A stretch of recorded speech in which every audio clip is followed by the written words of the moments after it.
Bonjour, vendredi 21 juin 2019 et bienvenue donc dans l'analyse crypto du jour. Alors, donc la dernière fois que j'avais fait une vidéo, c'était donc le 16, donc il y a à peu près 5 jours. Et entre-temps, donc je suis tombé malade et ensuite ça a été le tour de mon fils, donc je n'ai pas trop eu le temps de vraiment faire de vidéo. Même s'il y a 2 jours, j'ai failli en faire une, mais bon, malheureusement, j'ai pas eu le temps non plus. Et donc il y a 2 jours, ce que je voulais dire, donc il y a 2 jours, on était ici. Alors le 16, la bougie du 16, puisque là je suis en graphe daily. Donc chaque bougie ici représente une journée de cotation. Donc le 16, je vous avais quitté sur cette bougie-là. Voilà. Sur cette bougie qui était une hésitation de marché, puisqu'on a deux mèches quasi de la même grandeur en haut comme en bas de la bougie. Donc ça montre bien, même si elle était encore à tendance haussière, qu'il y avait quand même de l'hésitation. Et je vous avais laissé sur la note que effectivement, donc il y avait trois indicateurs ici comme ça, et les trois étaient ouverts. Donc j'en ai enlevé un, puisque bon, je sais qu'il sera ouvert encore. Donc les trois sont toujours ouverts, et je vous avais dit qu'il y avait de fortes chances du coup euh, que le marché donc, continue sa hausse, et que, moi, en tout cas, en suivant donc fidèlement ce que me disent mes indicateurs, que moi j'étais parti sur l'idée d'être haussier. Surtout qu'on avait franchi en plus la moyenne mobile 20 périodes, donc ici 20 jours. Donc voilà, j'avais vraiment toutes mes alertes ouvertes pour dire qu'il fallait commencer à investir. Donc déjà depuis le 14 juin. Donc voilà, donc moi j'étais haussier sur le Bitcoin déjà depuis donc le 16. Donc ça n'a pas menti puisque du coup le lendemain on a une bougie haussière qui a franchi donc la zone haute du range, ce qui n'était pas encore arrivé. Donc enfin si c'était arrivé le 16 mais timidement puisque c'est revenu en fait, c'est revenu coller en dessous. Mais vraiment le 17, on a eu une clôture au-dessus de la moyenne mobile, de la zone haute de range que j'avais tracée précédemment. Ensuite, le lendemain, par contre, donc on a une correction, voilà, qui a quasiment clôturé au plus bas de la bougie précédente. Mais on est resté maintenu en fait pile poil sur la moyenne, sur le haut du range. Le lendemain, c'est remonté, puis hier, on a vraiment eu le dépassement qui s'est fait sentir. Moi-même, je regardais les marchés à ce moment-là et même j'investissais un peu sur BitMEX. Donc, je voyais vraiment le marché en train de dépasser les 9500, etc.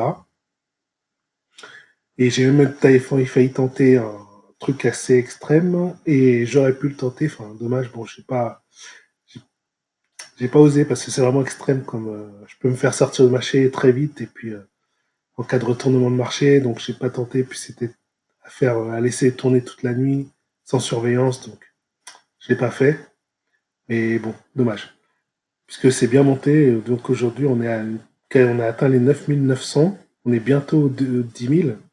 Donc le cours est monté jusqu'à 9913 précisément, donc il n'y a pas si longtemps.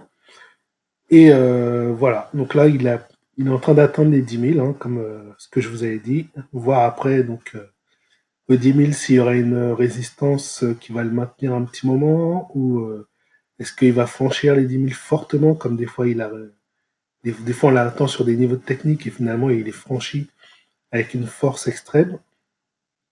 Et s'il est franchi sur une force extrême, on pourrait monter assez haut. Heureusement, s'il monte tranquillement et puis qu'il se stoppe à peu près dans les 10 000, on pourrait rester stagné, voire avoir une petite correction ensuite. Voilà. Enfin, en tout cas, c'est ce que je pense. Voilà pour moi, pour mon analyse. En tout cas, sur le graphique daily, on est clairement à l'approche des 10 000. Il reste quelques milliers de points à prendre, même quelques centaines de points à prendre. Alors, donc, ici, sur le graphique 1 heure, donc là je suis passé en graphique 1 heure, donc on voit bien qu'on est tout le temps ouvert, de toute façon comme sur le graphe daily, et puis donc on a des rebonds de graphiques qui se font sur la moyenne mobile, mais voilà, il reste au-dessus de sa moyenne mobile, donc la poussée est assez saine. En plus, oui, quand on regarde les bougies, on a des bougies qui sont des hausses assez saines. Donc en fait, je pense que à arriver dans cette zone-là, de 7500 à 9000, on a eu une forte hésitation entre les vendeurs et les acheteurs, puisque le cours a quand même monté depuis son signal. Il est quand même de monter de plus de 3500, on va dire. Si on prend en compte le 4 février, il est quand même monté de 3500 à 9000, donc quasiment x3. Et encore, bon, si on prend plutôt la deuxième amorce qui a rejoint plus de monde et qui a vraiment clarifié la hausse du Bitcoin, enfin la reprise du Bitcoin, on va dire à 4000, 4000, 4500, allez, on va prendre la moitié, 4500 à 9000, on a fait un x2. Donc je pense qu'il y a beaucoup de gens qui, après un x2, se disent, bon, on calme le jeu, etc. Donc je pense que c'est pour ça que le cours là, même s'il continue à monter, euh, puisqu'il y a il y a quand même, voilà, il y a de la puissance haussière, mais je pense qu'elle est tranquille parce qu'il y a quand même de l'hésitation encore sur le fait que ça pourrait redescendre. Je pense qu'il y a encore beaucoup d'acteurs du marché qui se disent que voilà, ça va monter, mais il y a une correction en vue.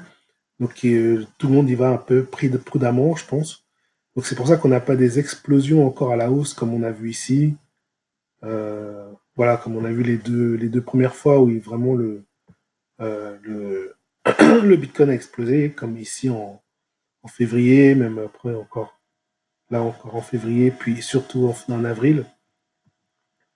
Et puis peut-être qu'on va peut-être que la courbe va plus ressembler à celle-ci.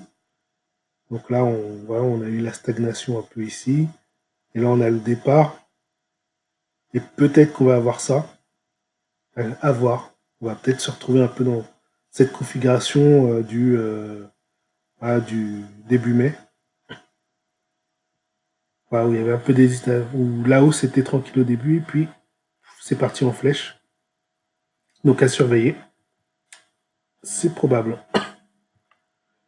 En tout cas, tant que un de mes indicateurs n'indiquera pas du rouge, c'est que le marché est probable, enfin voilà, en hausse.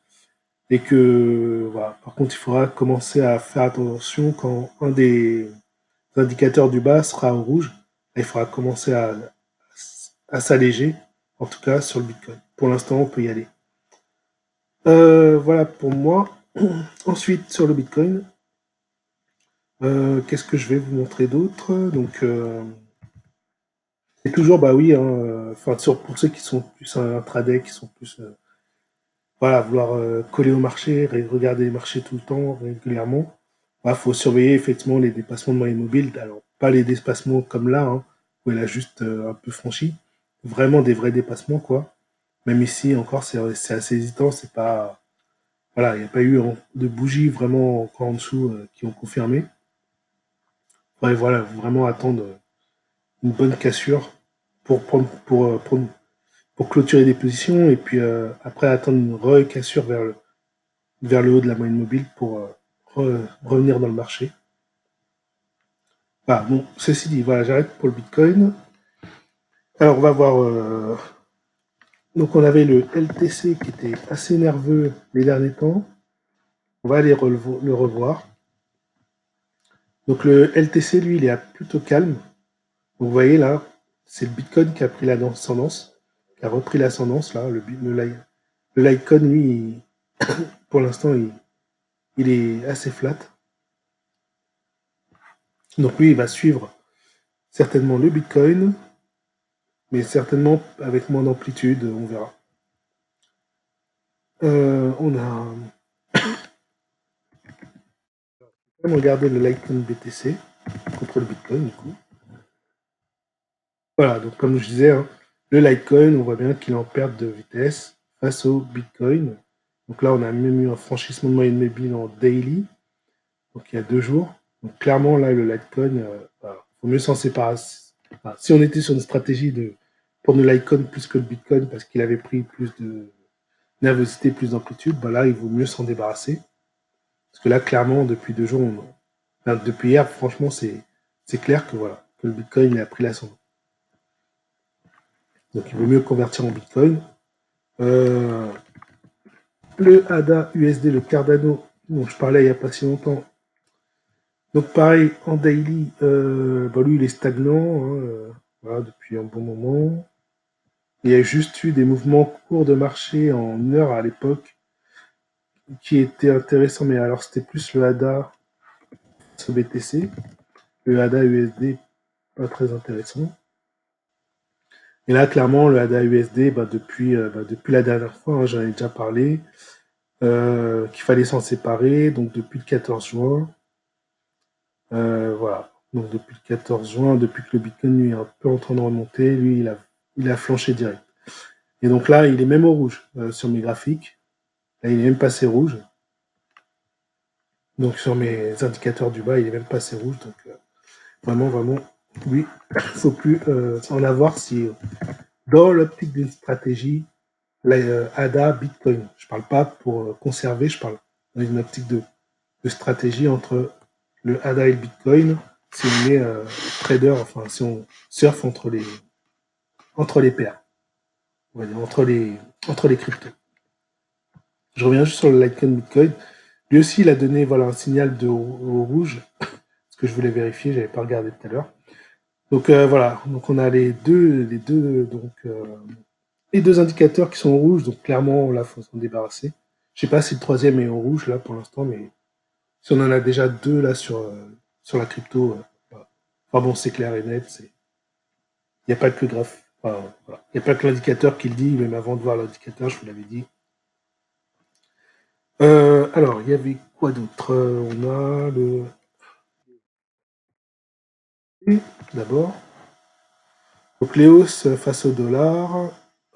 Donc là, il a franchi la moyenne mobile, mais bon, c'est pas encore clair. Il faut attendre un dépassement quand même des 7,355, on va dire, pour se dire que c'est peut-être une reprise haussière. Ou peut-être qu'il va simplement suivre le signal du Bitcoin et marquer une hausse. Alors, est-ce qu'elle sera plus forte amplitude? Peut-être, puisque les hausses, des fois, pendant les hausses, ça a tendance après à prendre du mouvement. Mais bon, il faudra être un peu patient et attendre, franchement, que le Bitcoin commence à un peu s'essouffler, à avoir franchi en tout cas les 10 000, pour se dire que, effectivement, c'est intéressant d'aller sur les hausses. Pour l'instant, c'est pas encore sûr, et puis il a plus haut à franchir encore. Donc, il a de l'obstacle. Il a ici un premier obstacle et un deuxième obstacle à ce plus haut. En tout cas, pour le court terme. Mais il est ouvert. Donc il est ouvert sur mes indicateurs. Alors c'est un peu moins fiable que sur le Bitcoin. Hein. Surtout sur le Bitcoin que c'est fiable ces deux indicateurs. Mais bon, voilà, déjà, ça donne une petite idée. Qu'est-ce qu'on a d'autre? On a l'ETH, l'Ethereum. Ah, j'ai pas regardé par contre les hausses contre le Bitcoin.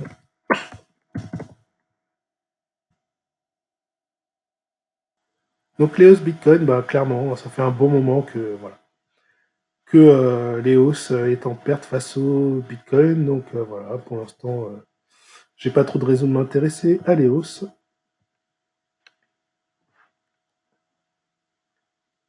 Ensuite, donc comme je disais, l'Ethereum. Donc toujours l'Ethereum USD pour commencer. Alors l'Ethereum USD, ah ben intéressant. Tiens, lui qui est toujours normalement un peu flat, sans rien faire de magnifique. Et ben là, il a pris l'impulsion avec le Bitcoin et il est ouvert aussi depuis le 14 juin. Donc intéressant et il est vraiment très très proche du BTC USD. Hein. On regarde là les courbes. Donc pareil, hein, depuis. Alors ouais, le Bitcoin lui il est ouvert depuis le 13, mais l'Ethereum depuis le 14. Bon, à un jour près. Mais quand on regarde, franchement là, les courbes, il y a voilà, c'est un peu similaire là. Donc là, l'Ethereum, il est en bonne phase, très bonne phase. Donc pour ceux qui aiment investir sur l'Ethereum, je pense que c'est le moment. Il y a de la hausse en vue. Alors, à plus long terme, est-ce qu'il y a des obstacles?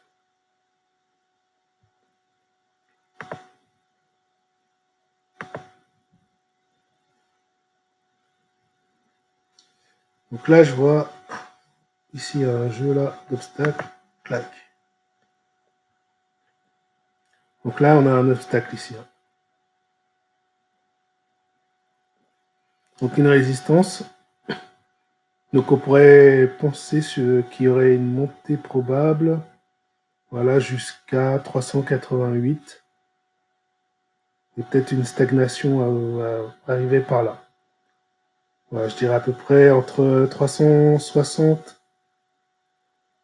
Voilà, et 300 et 400. Hein. Entre 360 et 400, il y a une zone probable d'arrêt de hausse pour l'Ethereum. En tout cas, il est ouvert. Il est ouvert, donc voilà. On peut s'y intéresser. Je pense que l'Ethereum aussi, il a En fait, j'ai remarqué l'Ethereum, les moments d'intéressement, ils sont très rapides. C'est toujours, voilà, il fait des belles hausses, puis il stagne fort pendant un moment, avec des belles on voit, hein, il a quand même des bonnes amplitudes de stagnation, mais généralement, voilà, ça dure pas longtemps.